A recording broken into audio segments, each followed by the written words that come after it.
বিসমিল্লাহির আজ আমরা RPM calculation of pump motor অর্থাৎ আমরা একটা পাম্প মোটরের আরপিএম ক্যালকুলেশন করবো। তার জন্য এটা পাম্প মোটরের হচ্ছে মডেল ডায়াগ্রাম। এটা হচ্ছে পাম্প মোটরের D1 পাম্প মোটরের পুলি, পাম্পের পুলি, আর হচ্ছে মোটরের D0 পাম্পের পুলি। পাম্পের পুলি আরপিএম হলো 100 mm, আর পাম্পের ডায়া 125। এখন আমরা এই যে লেগেছি D1 পাম্প পুলির ডায়া,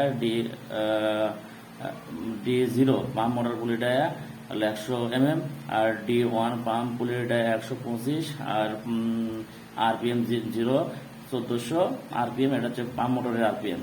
এখন আরপিএম 1 অর্থাৎ পাম্প আরপিএম অর্থাৎ পাম্প আরপিএম আমরা বাই করবো, পাম্প আরপিএম বাই করবো। তার জন্য আমরা কি করেছি, ক্যালকুলেশনের জন্য আমরা ক্যালকুলেশন লো বাই করেছি। পাম্প আরপিএম সমান হচ্ছে মোটর অর্থাৎ আরপিএম 0 অর্থাৎ মোটর আরপিএম গুণন মোটর ডায়া ডিভাইড বাই হলো পাম্প পুলি ডায়া D1।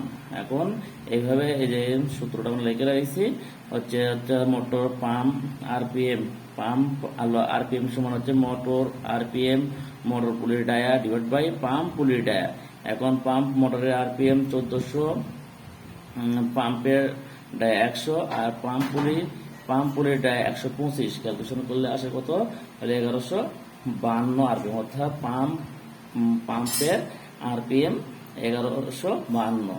অর্থাৎ এইভাবে আমরা একটা যে কোনো পাম্পের পুলি আর মোটরের পুলি জানা থাকে, সেক্ষেত্রে আমরা নিম্নত এই সূত্রটা অ্যাপ্লাই করে আমরা আরপিএম ক্যালকুলেশন করতে পারি।